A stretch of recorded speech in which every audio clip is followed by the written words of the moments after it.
Welcome students to नमस्ते physics with God sir.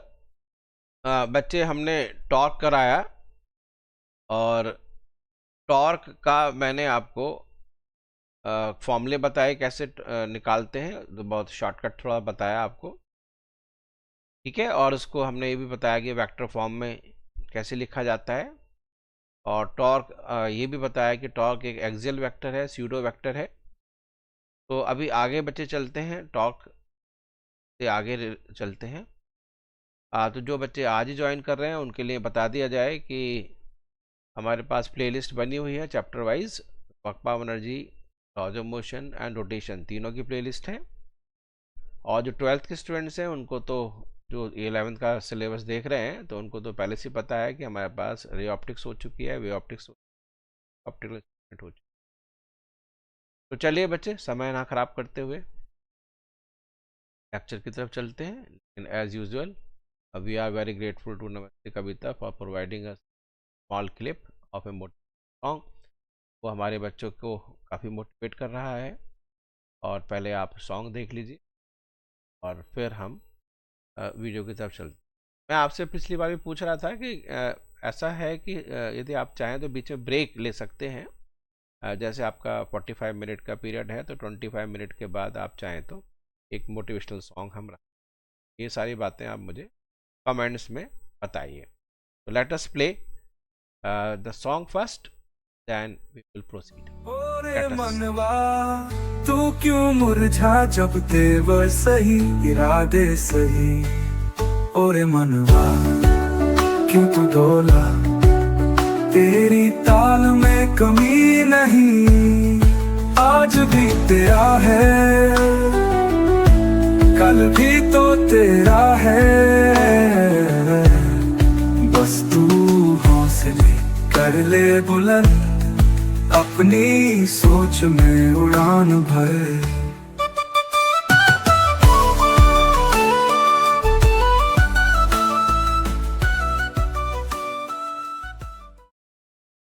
Yes, welcome back बच्चों। I think you are motivated enough. Let us go to the lecture. ये बच्चे मैंने आपको torque के बारे में बता दिया था।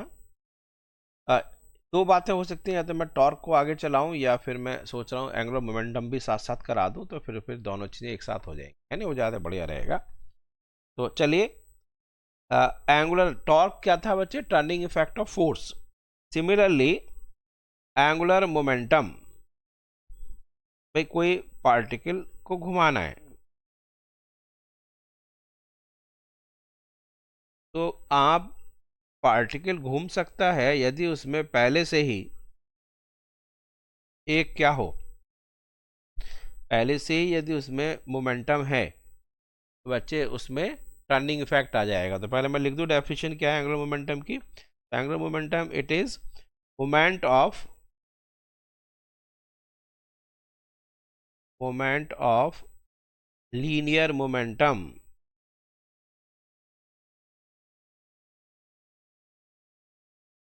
Moment of linear momentum, moment माने turning effect, turning effect of linear momentum, है नहीं, या turning effect of linear momentum. अब इसमें देखो, समझाने के लिए मैं आपको बहुत सिंपल तरीका बताऊं। तो सपोजिंग आपके पास एक हंसना नहीं, मैं ऐसे एक डायग्राम बना देता हूँ। सपोजिंग आपके पास कोई ये, ठीक है, ये कोई आपके पास एक पैट है और ये पैट जो है बच्चे ये आपका ऐसे भाग रहा है। ठीक है, मान लीजिए इसमें इधर की तरफ वेलोसिटी है, मोशन है, क्या है इसके अंदर? लीनियर मोमेंटम है p, p is equal to m into v. ठीक है, अब ये भागे जा रहा है। अब ऐसा है कि आपने क्या किया, आपके पास एक स्ट्रिंग है,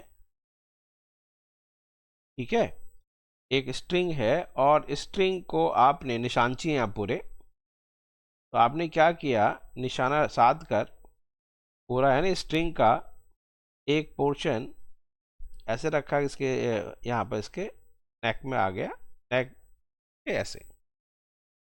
अब क्या होगा बच्चे बोलो, ये ऐसे जाने के बजाय ये स्ट्रिंग है और यहाँ आपने अब भागना जाए इसलिए आपने क्या किया, अपने पैर का ये पैर, ओके ओके। तो अब क्या होगा बच्चे, ये ऐसे जाने के बजाय द पैट विल स्टार्ट, बोलो, रिवॉल्विंग, रोटेटिंग। तो पैड जो है रोटेट करना शुरू करेगा अबाउट दिस एक्सिस। तो ध्यान रखना कि पैड जो है हल्के वजन का होना चाहिए। पता पड़ा कि बफेलो जा रही है मेरे साथ हो गया। तो बफेलो भागी तो मेरे को पता नहीं था, मैंने पैर से रोकने की कोशिश की तो पता पड़ा कि मेरे को खिसका के लेके चले गए कई मीटर तक। बताया गया कि ऐसे नहीं करना है, बफेलो में पावर होती है। तो बफेलो के अंदर जो रस्सी बंधी हुई है, जो जंजीर थी, तो उस पर आपका यदि पैर फंस गया, बस आपको लेके चली जाएगी। तो बफेलो नहीं होनी चाहिए। लेकिन ध्यान रखना, मैंने ये बताया कि इसके अंदर मोमेंटम है, तो मोमेंटम की वजह से इसमें मोमेंट आ गया, यानी टर्निंग इफेक्ट आ गया। ठीक है तो ये चीज़ मैंने आपको बताई। चले इसको मैं हटा देता हूँ। तो चले यहाँ पर ऐसे करते हैं। तो हमारे पास एक ये ओरिजिन है, इसके अबाउट हमें एंगुलर मोमेंटम लेना है। क्वेश्चन में एक साथ कर लूँगा दोनों के, है ना। यहाँ पर सपोजिंग एक पार्टिकल है, इसमें लीनियर मोमेंटम है, ठीक है। Linear momentum p is equal to m into v vector. Supposing ये इधर जा रहा है ऐसे, तो ऐसे डायरेक्शन ले लेते हैं। ये लो, ये लो, p वैक्टर इधर है, ये p वैक्टर हो गया, that it be p vector. ये इसके बच्चे पोजीशन है, हो गए, ठीक है। r वेक्टर ये o है, ओरिजिन है मान लीजिए। अब ये पार्टिकल देखो, फिर दोबारा देखो, जैसे मैंने आपको बताया था p मोमेंटम इधर है, मोमेंटम का बच्चे एक इफेक्ट तो इधर होगा, मोमेंटम का एक इफेक्ट होगा r की तरफ, तो कहेंगे रेडियल कंपोनेंट। एक बच्चे होगा r के नॉर्मल, जब भी रेडियस के नॉर्मल होता है तो क्या बोलते हैं उसको, टेंजेंशियल बोलते हैं। लेट दिस एंगल भी थीटा। तो p का बच्चे एक जो इधर कंपोनेंट है, ये कंपोनेंट, ये, तो इससे तो बच्चे घूम सकता ही नहीं, ये आपके पास p cos थीटा है। तो मैंने लिखा था p पैरेलल, यानी पैरेलल टू r। तो क्या लिखा था मैंने, मैं बहुत आसान तरीके से बताता हूँ।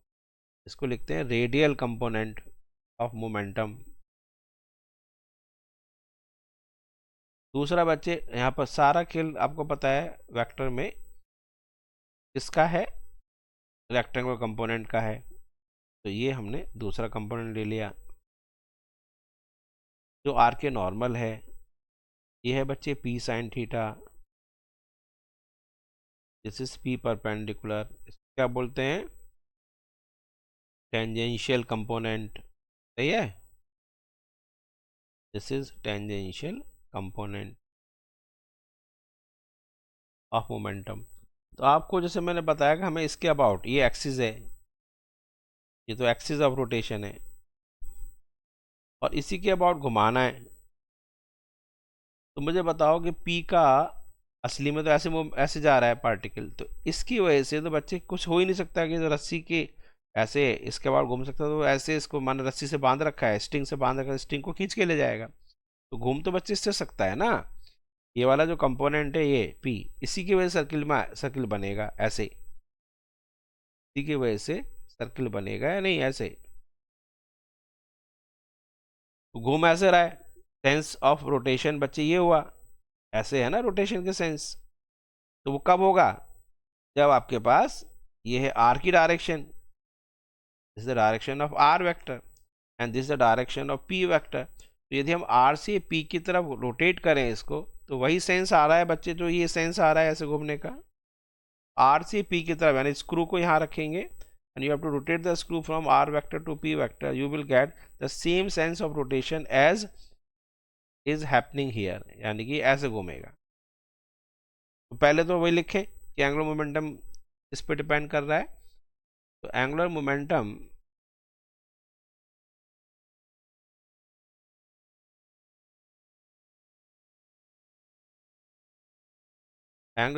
L इज एक्चुअली में डायरेक्टली प्रोपोर्शनल टू R, और जितना ज़्यादा उसमें टेंजेंशियल कंपोनेंट होगा तो वो this is called R into P sine theta. और मैंने आपको वेक्टर फॉर्म में बता दिया कि L vector is equal to R vector cross P vector. ठीक है, हमने आपको क्रॉस प्रोडक्ट बता चुके हैं पहले। दूसरा तरीका है कि आपके पास देखो बच्चे, दोबारा से मैं एक बार और बताऊं, ये है, तो यहाँ पर मैंने क्या बताया कि यदि हमने पूरा R ले लिया है, एक कंप्लीट R ले लिया है, तो बच्चे P का ये वाला कंपोनेंट रेस्पॉन्सिबल है इसको सर्किल में घुमाने के लिए। दूसरा चलते हैं, ये आपके पास फिर ओरिजिन है और ये आपके पास यहाँ पर ये R वेक्टर था, ये R वेक्टर है, और मोमेंटम बच्चे इसमें इधर था,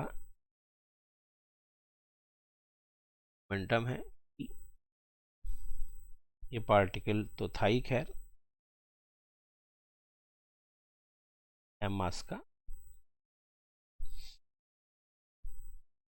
तो मोमेंटम p है vector equal to m into vector. बच्चे ये जो है ना, ये क्या था आपके पास, R की डायरेक्शन है, और ये है थीटा। तो ये मुझे बताओगे बच्चे, ये जो चीज़ आपको दिख रही है ये P, ये क्या है? ये तो लाइन ऑफ मोशन हो गया, क्यों? लाइन ऑफ मोशन हुआ है नहीं? इस लाइन में वो मूव कर रहा है, लाइन ऑफ मोशन। ये बच्चे थीटा है, ये भी थीटा है।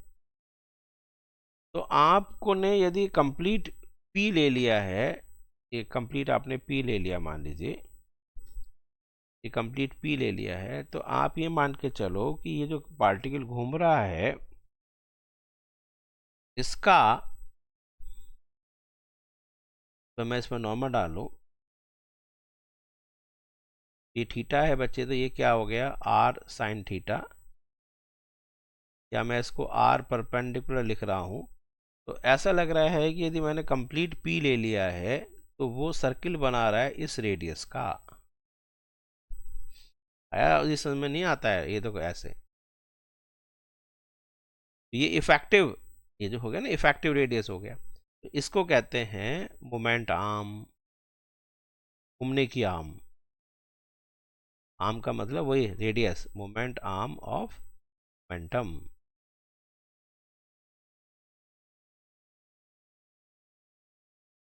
तो यहाँ पर क्या होगा बच्चे, तो एंगुलर मोमेंटम होगा L, that is equal to पूरा का पूरा आपने P ले लिया, तो R का, क्योंकि देखो ये देखो ना भाई, P पूरा ले लिया थीटा साइन के साथ, R साइन थीटा आ गया, तो क्या परेशानी आ रही है? कुछ नहीं आ रही है।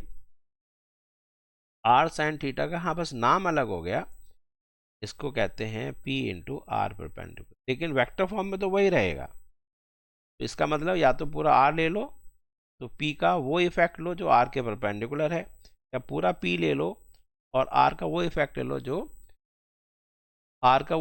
लो जो P के नॉर्मल है। वेक्टर फॉर्म में वही रहेगा, L vector is equal to R vector cross P vector. तो इसको भी हम इसके रेक्टेंगुलर कंपोनेंट्स में लिख सकते हैं, एंगुलर मोमेंटम को। एंगुलर मोमेंटम आपको समझ में आ गया? जैसे टॉक कराया सेम है बच्चे, कुछ ज़्यादा बिल्कुल डिफरेंस नहीं है। ठीक है, अब इसको एक बार दोबारा वैसे कर लो, एक बार चलो उसको भी वेक्टर फॉर्म में रेक्टेंगुलर कंपोनेंट्स में लिख सकते हैं। तो रेक्टेंगुलर कंपोनेंट्स इसके निकाल लेते हैं। रेक्टेंगुलर कंपोनेंट,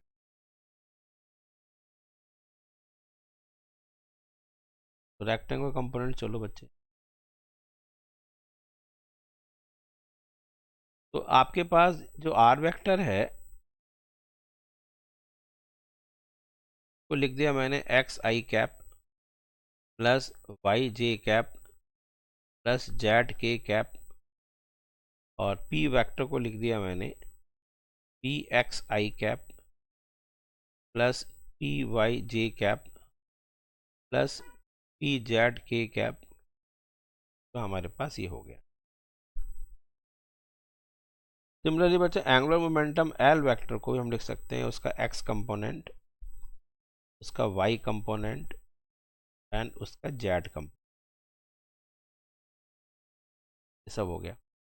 तो बच्चे आर क्रॉस पी की बात करें तो मैंने आपको आर क्रॉस पी निकालने के लिए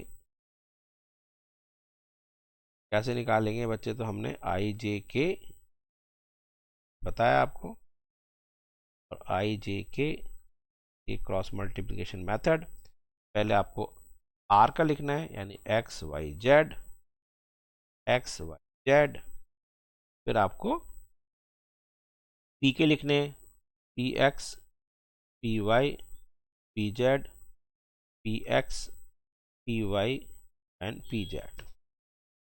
अब बच्चे आई कितना आई है वो कैसे निकालोगे, तो आर क्रॉस पी तो आप एंगुलर मोमेंटम कह रहे हैं that is equal to I cap times, को हटा दिया मैंने कहा इसको छुपा लेते हैं, तो हाइड करो, यानी इसको मान लीजिए आपने हाइड कर लिया, ये हाइड कर लिया, हाइड करोगे तो ये सारा हट जाएगा, चलो तो आपने छुपा लिया, ठीक है। तो आप हटा लो। तो बच्चा बच्चे ये पॉजिटिव है और ये निगेटिव है, तो वाई पी जेड ये हो गया Y P Z minus Z P Y, देखो Y P Z minus Z plus J cap, J cap करेंगे तो बच्चे किसको हटा लेंगे, जे को हटा लेंगे। अब इधर वाला ये प्रोडक्ट पॉजिटिव, ये वाला product negative, Z p x ये हो गया Z p x minus x, Z p x minus Z x p Z, ठीक है, प्लस के कैप, के कैप का करना है तो इसको हटा देंगे, के कैप का करना है तो इसको हटाएंगे, अब भी बचेगा ये, तो ये वाला जो है बच्चे एक्स पी वाई और माइनस के y p x, x p y minus के वाई पी एक्स, क्या आपका, ठीक है।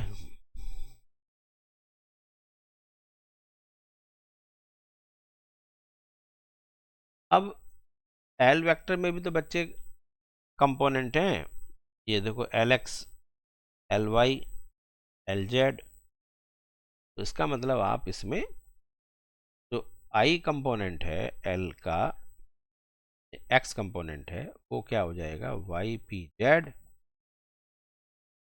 माइनस के z P y, and y component हो जाएगा जेड पी एक्स माइनस के एक्स पी जेड, और जेड कंपोनेंट जो हो जाएगा that will be x p y minus के वाई एक्स, और हो जाएगा। आपको समझ में आ गया कंसेप्ट या नहीं आया, y P Z minus Z P y सब मैंने बताया। अब बच्चे कुछ क्वेश्चंस करा देते हैं, ठीक है।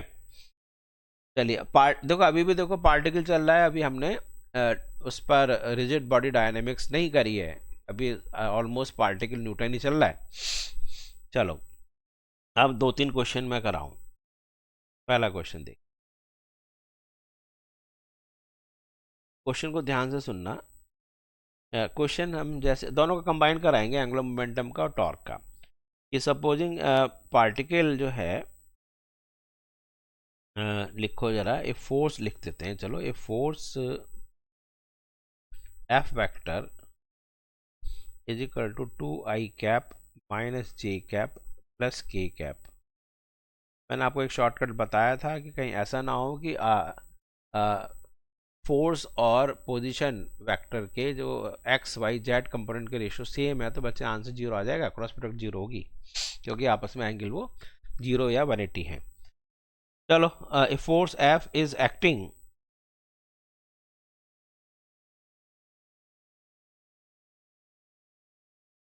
एट ए पॉइंट पर एक्ट कर रहा है, act as a point P, as a point, चलो पी ले लेते हैं, जिसके कोऑर्डिनेट्स लिख देता हूँ बच्चे 2, -1, -2 है मीटर। ठीक है, find torque about A point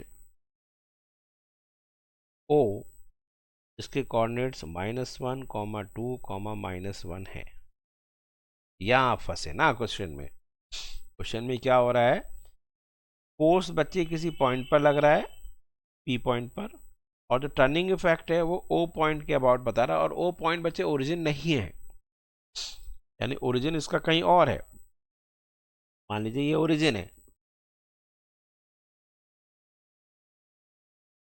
ठीक है, ओरिजिन इसका ये अलग है, O है, ये O माना ओरिजिन नहीं है। चलो ये नाम में ओरिजिन लिख, ओरिजिन का मतलब ओरिजिन। चलो, टर्निंग इफेक्ट बच्चे को कह रहा है कि O के अबाउट बताओ, ये कोई पॉइंट O है, ठीक है, और जो फोर्स लग रहा है वो बच्चे किसी पॉइंट पर लग रहा है, P पर, ये रहा, ये P पॉइंट है, यानी इसका ये और ये दिख रहा है, और फोर्स लग रहा है बच्चे इधर, मान लीजिए। तो P पॉइंट का पोजीशन वेक्टर दे रखा है नहीं, इसको मान लेते हैं R, चलो RP, इसका पोजीशन वेक्टर मान लेते हैं बच्चे RO, ठीक है, O पॉइंट का। तो हमें जो बच्चे निकालना होता है,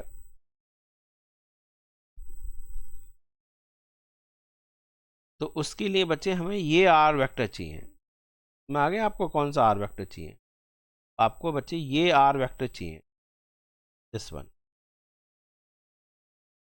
क्योंकि इसके अबाउट तो घुमा रहे हैं आप, इसके अबाउट घुमाना है, इसके अबाउट घुमाना है, तो ये है आपके पास एक्सिस ऑफ रोटेशन। तो हमें बच्चे ये वाला R वेक्टर चाहिए। ये R वेक्टर कैसे निकलेगा, ट्रायंगल लॉ से देख लो ना भाई, आपके पास ये डिस्प्लेसमेंट वेक्टर है, तो हेड का पोजीशन वेक्टर माइनस टेल का, या this plus this is equal to this, ऐसे कर सकते हो भाई। R O vector triangle law से plus R vector is equal to R P vector, ये हमने यूज कर लिया ट्रायंगल लॉ।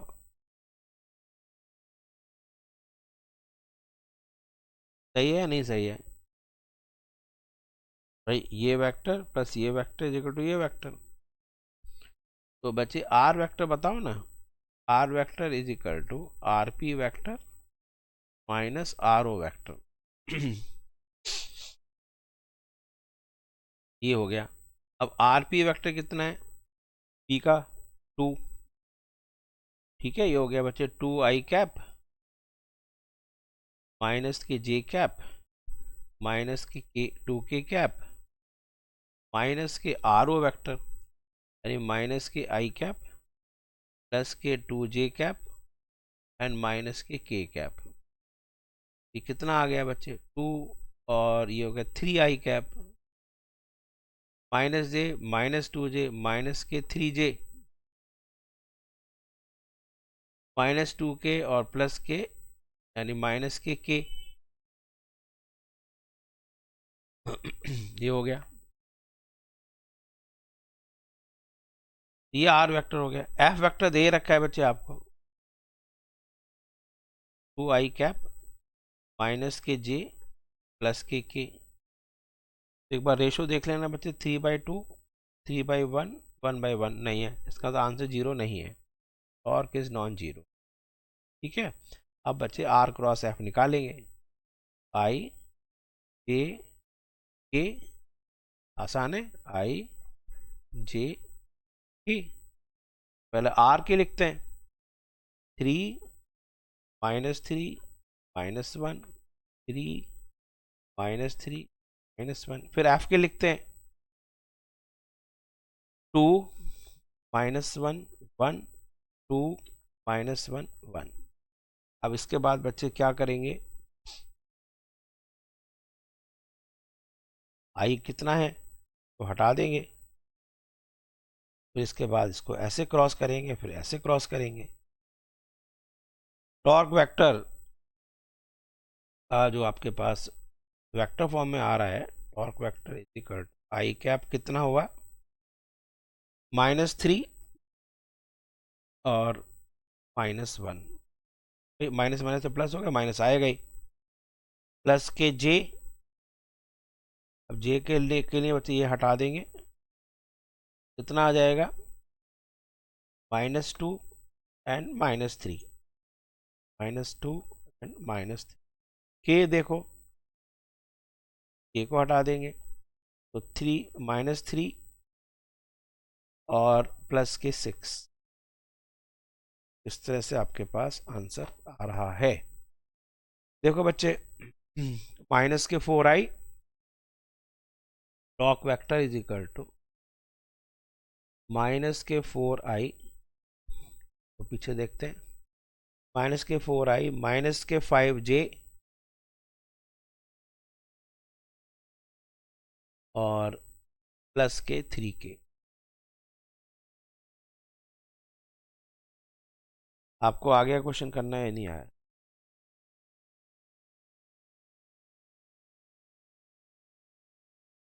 तो यहाँ मैंने आपको बताया है कि जिस पॉइंट के अबाउट रोटेट करना है, फोर्स की वजह से टर्निंग इफेक्ट निकालना है, उस पॉइंट का भी आपके पास पोजीशन वेक्टर दे रखा होगा। तो अब तक इससे पहले जो कराया था वो आर क्रॉस एफ कराया था बच्चे। आर जो है कौन सा लेते हैं, जिस पॉइंट के अबाउट घुमा रहे हैं, तो उस पॉइंट से point of action of force वहां तक का डिस्प्लेसमेंट वेक्टर निकालना होता है। ये रहा। चलिए आगे। Excuse me. अब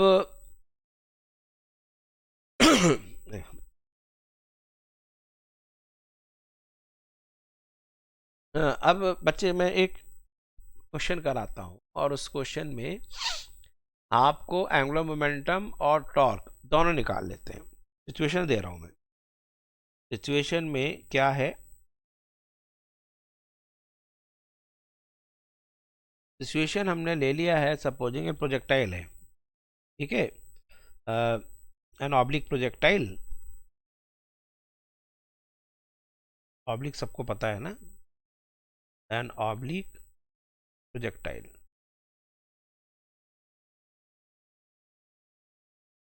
और कुछ नहीं बता रहा मैं, बस डायग्राम दिखा रहा हूं।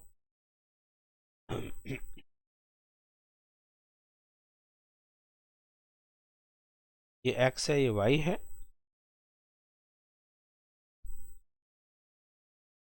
ये x एक्सिस, ये y एक्सिस, और पार्टिकल को बच्चे हम यहाँ से प्रोजेक्ट कर रहे हैं।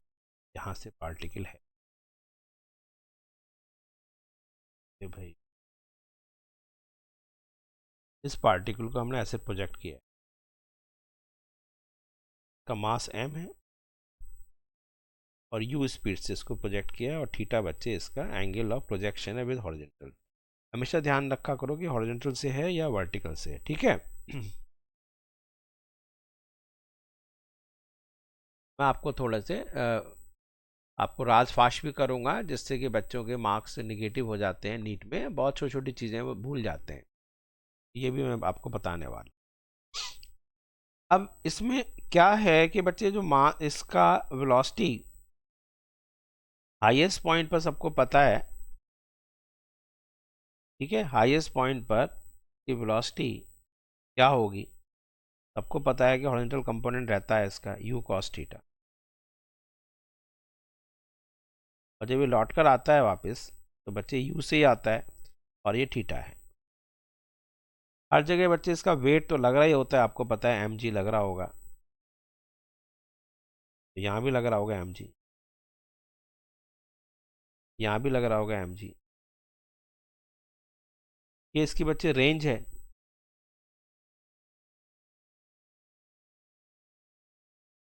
Horizontal range. ये इसका मैक्सिमम हाइट अटेंड है। ठीक है, अब आपसे क्वेश्चन क्या पूछ रहा है, फाइंड टॉर्क ड्यू टू, अब फोर्स की वजह से निकालेंगे ना, due to gravity. Find force due to gravity, gravity की वजह से आप टॉर्क पूछा, sorry, find torque due to gravity about के, अबाउट ओ पॉइंट के अबाउट पूछ रहा है। ये आपके पास हो गया situation, find torque due to gravity about O. कब? पहला सिचुएशन जब पार्टिकल कहां पर है, when particle is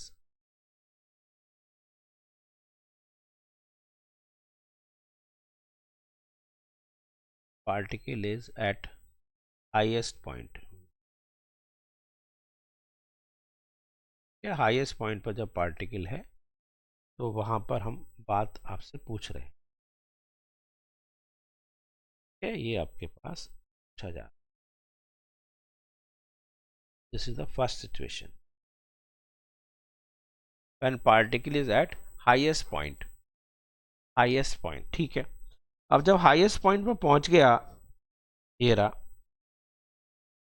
तो बच्चे इसका जो फोर्स लग रहा है, इसकी वजह से घुमा रहे हैं आप, घूमना चाह रहे हैं, वो नीचे लग रहा है। ये बच्चे क्या है, एक्सिस ऑफ रोटेशन। तो हाईएस्ट पॉइंट पर मैं दोबारा डायग्राम बनाऊं एक बार, ये बच्चे पॉइंट ऑफ प्रोजेक्शन था, ये हाईएस्ट पॉइंट पर पहुंच गया, और ये आपके पास हॉरिजॉन्टल एक्सिस थी और ये वर्टिकल एक्सिस है। पार्टिकल यहाँ पर है, mg नीचे लग रहा होगा, mg असली में तो बच्चे ये ओरिजिन ये है, इसका r वेक्टर बच्चे ये है, यदि आप देखा जाए तो बच्चे line of action of force ये है, तो बच्चे ये क्या हो गया, what is this, this is lever arm. बताया था ना मैंने आपको, लीवर आर्म। जैसे आपके क्वेश्चन आसान हो सकते हैं, ये नहीं हमेशा आर क्रॉस एफ लगा रहे हैं, भैया क्यों आप मुसीबत मोल ले रहे हो, आप मुसीबत को दूर रखो। इसलिए तो मैंने बताया R into P F perpendicular, या एफ इंटू आर परपेंडिकुलर। तो बच्चे पूरा एफ तो ये हो गया, एफ पूरा ये हो गया है, तो बच्चे आपके पास आर परपेंडिकुलर ले लो, this is the line of, ये हो गया आपके पास line of force. Line of force से एक्सिस ऑफ रोटेशन से नॉर्मल डाल दिया, शॉर्टेस्ट आ गया नहीं।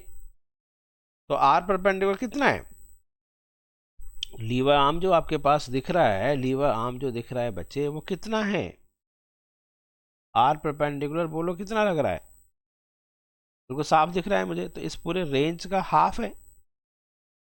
तो R perpendicular is equal to कितना है बच्चे, बोलो, आर रेंज का हाफ, आर बाई 2। अब रेंज का तो फॉर्मूला सबको याद है, U square range 2 sine 2 theta upon G, और 2 तो है ही, ये आपके पास U square sine 2 theta upon 2g हो गया। ठीक है, नहीं आपके उसमें U X into vertical component लेते ना, 2u Y sine theta, you X into ठीक है। चलिए, अब हमारे पास ये तो हो गया। अब हमें टॉर्क बताओ, तो torque is equal to F पूरा ले लेंगे और आर परपेंडिकुलर ले लेंगे। टॉर्क अबाउट ओ ये हो गया, यहाँ पर ले लेता हूँ मैं, यही कर दूँ क्या, चलो torque is equal to R perpendicular into F, R perpendicular ये है, एफ आपका M G into U square two sine 2 theta upon G. G से जी कैंसिल हो रहा है, तो आपके पास ये टॉर्क आ जाए। तो torque is equal M U square sine 2 theta upon, ठीक है। तो पहला जब पार्टिकल हाईएस्ट पॉइंट पे था तो उस समय आपसे पूछा जा रहा है। सिमिलरली दूसरा केस ले लेता हूं, टॉर्क पूछ रहा है, torque about O point of projection when,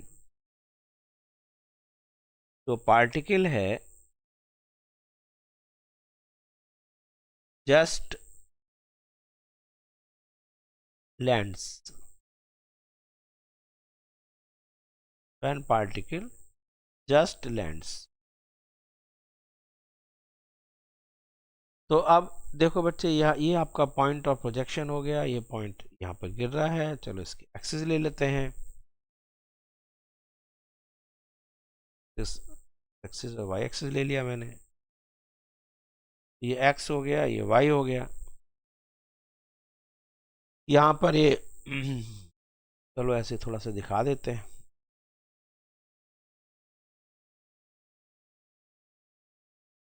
ये मैंने दिखा दिया। चलो और डार्क पाथ है, पार्टिकल यहाँ पहुँच गया है, एम मास का था, तो ये हो गया बच्चे फोर्स एम जी, जिसकी वजह से टर्निंग इफेक्ट निकालना है, ये बच्चे ओ है। तो ये हो गया line of force, this is line of force.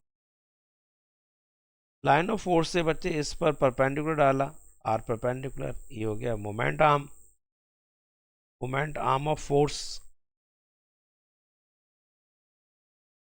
Excuse moment arm को बच्चे लीवर आर्म भी कहते हैं। तो टॉर्क अबाउट ओ कितना आ गया, फिर टॉर्क अबाउट ओ हम निकालें,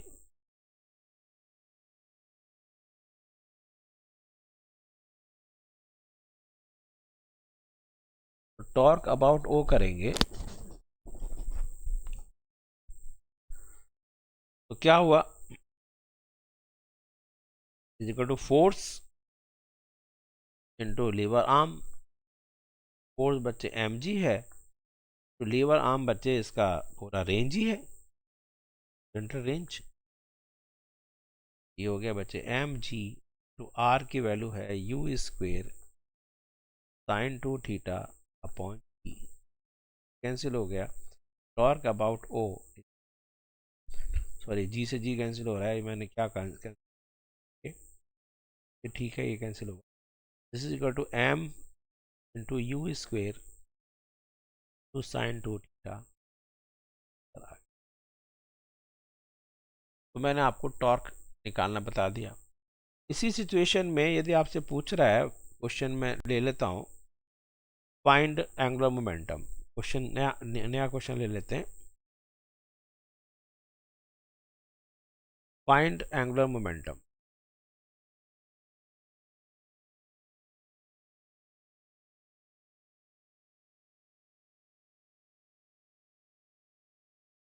about point of projection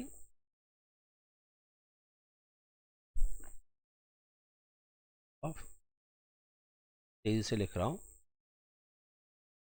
find the angular momentum about point of projection, find angular momentum about point of projection. ये बात कब, जब अगेन पार्टिकल हाईएस्ट पॉइंट पर है। पहले हम वही करते हैं, नेक्स्ट शीट ले लेते हैं। पहली situation, when particle is at highest point, when particle is at highest point, highest point पर जब पार्टिकल है तो उस समय हम बात कर रहे हैं। तो बच्चे फिर वही दिखाते हैं आपको डायग्राम। हाईएस्ट पॉइंट ये है, चलिए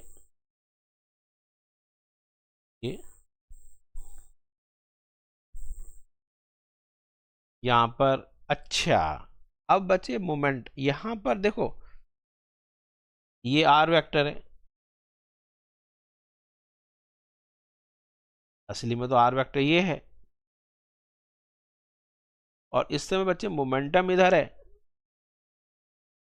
मोमेंटम जो है पी है, वो है बच्चे बोलो M U cos theta. Line of motion तो बच्चे ये हो गई, this is line of motion, this is line of motion.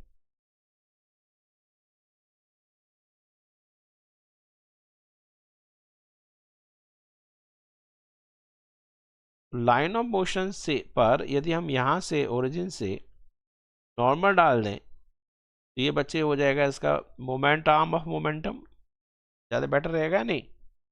तो क्या आंसर आया, तो angular momentum about O is equal to पूरा पी ले लेते हैं इंटू आर का नॉर्मल कंपोनेंट ले लेते हैं। पी कितना है, M U cos theta into R perpendicular is बच्चे height attained by it into H, और एच की वैल्यू आपको पता है, H is equal to U square into sine square theta upon angular momentum about O क्या आ गया, is equal to M into U into cos theta multiplied by U square into sine square theta upon 2g। ये answer आ गया m into U cube into sine square theta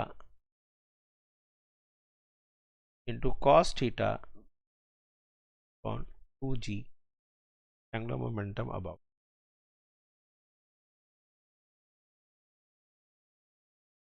आया बच्चे से। अब इसी तरह से दूसरा सिचुएशन ले लेते हैं जब पार्टिकल लैंड कर रहा है। Find angular momentum when particle just lands on ground, when particle just lands on ground, ground पर यदि गिर रहा है, particle just lands on the ground, तो उस समय वो पूछ रहा है। फिर देखते हैं बच्चे ये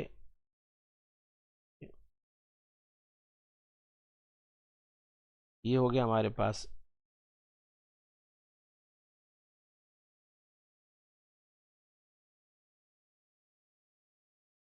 ओरिजिन हो गया, ये इस ग्राउंड पर है, ये बच्चे इसकी पार्टिकल क्या होगा,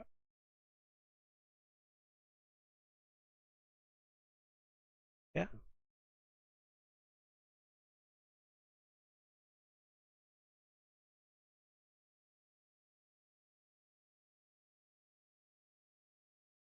चलो। अब यहाँ पर बच्चे जब ये आ रहा है, मुझे ये बताइए का मोमेंटम तो ऐसे रहा होगा m इंटू यू, थीटा बनाते हुए। यहाँ पर इसके अबाउट पूछ रहा है, ये इसका r दे रखा है यहाँ से यहाँ तक r। अब आपको मुझे बताओ क्या आसान रहेगा, या तो फिर इस पर नॉर्मल डालोगे, ऐसे लाइन ऑफ मोशन करके इससे नॉर्मल डालने ऐसे कर सकते हो, या सीधा तरीका एक ये भी है कि एम यू का एक इफेक्ट ये है, एम यू का एक इफेक्ट ये है, ये जो है बच्चे एम यू कॉस थीटा, ये बच्चे पी का पैरेलल कंपोनेंट हो गया आर के, ये जो है बच्चे एम यू साइन थीटा, ये मोमेंटम का नॉर्मल कंपोनेंट आर के हो गया। I think this will contribute, घुमाना ही तो है, घुमाना जो है इससे घूमेगा, इससे तो ना घूमेगा, इसके अबाउट। ये तो उसको ऐसे खींच के ले जा रहा है, तो ऐसे घूमेगा। ये आपके जो घूमने वाला है ये ऐसे घूमेगा। तो आपको ये आर यदि पूरा ले लिया आपने ये, तो पी का बच्चे जो ये पी है इसका ये वाला कंपोनेंट हमें लेना पड़ेगा, M U sine theta. M U sine theta into R, क्या आ गया angular momentum. Angular momentum about O is equal to M U sine theta, ये ऐसे करते हैं, रुको, that is equal to R into P excuse me, P का normal component. तो आर आपके पास कितना है, हॉरिजॉन्टल रेंज, एंड पी का नॉर्मल कंपोनेंट है M U sine theta. R कितना है बच्चे बोलो, U square sine 2 theta upon G into M sine theta. Answer आ गया M into U cube into sine theta into sine 2 theta, ये हो गया एंगुलर मोमेंटम अबाउट ओ। अभी मैंने आज दोनों को कंबाइन करके जो पिछला आपने स्टडी की है, तो जो आप पिछला पढ़ते जा रहे हो ना, मोशन प्लेन पढ़ते जा रहे हो, लॉज ऑफ मोशन पढ़ते जा रहे हो, वर्क पावर एनर्जी पढ़ते जा रहे हो, तो इन सबको ध्यान से अपने दिमाग में रखो, रिवाइज करते रहो उनको, तभी आगे आपका चैप्टर चलेगा। ये चैप्टर आसान है। तो अभी पार्टिकल का चल रहा है, अभी थोड़ा सा मैं आपको एक और बताऊंगा। एक साइंटिस्ट ने कहा था कि वो अर्थ को उठा के फेंक सकता है, ठीक है, लीवर सिस्टम से। तो एक लीवर लगाएंगे, उठा के फेंक देंगे। आपने देखा होगा जो लेबर है वो जब बड़े बड़े हैवी मशीनरी है तो उसको बहुत ज़्यादा वेट का, या फिर जो नया रेलवे ट्रैक होता है, नया रेलवे ट्रैक जब ले करते हैं, बिछाते हैं, तो जो रेल है, मतलब पट्टी जो होती है लोहे की, इस्पात की होती है, आपको पता है, स्टील की, तो उसको फाइनली जो आप सेट करते हैं उसके लिए बहुत सारे वर्कर्स होते हैं, और सबके पास एक बड़ा बड़ा सा एक सरिया होता है, उसको लीवर कहते हैं, और उनके पास वुड का एक पीस होता है सबके पास। माने 50 लोग हैं, सब लोगों ने लीवर लगाया है नहीं, और उसके बाद एक साथ ही ऐसे कर कर कर धीरे धीरे सेट करते जाते हैं, कुछ कुछ मिलीमीटर आगे करके, तो फाइनली वो ऐसे सेट होता है। ठीक है, उठा के पूरा तो क्रेन से आ जाता है, लेकिन फाइनल जो आपके पास रखा जाता है तो उसमें मैनुअली काम किया जाता है। ये सारा सिस्टम मैं बताऊंगा आपको, लीवर सिस्टम नेक्स्ट टाइम में, मैकेनिकल एडवांटेज, ये सारी चीज़ें मैं बताने वाला, और कुछ और चीज़ें बताएंगे। ठीक है, तो आप वेट करिए नेक्स्ट के लिए, और इसको रिवाइज कर लीजिए। आई एंड द मीटिंग नाउ। ठीक है, keep revising and keep fit.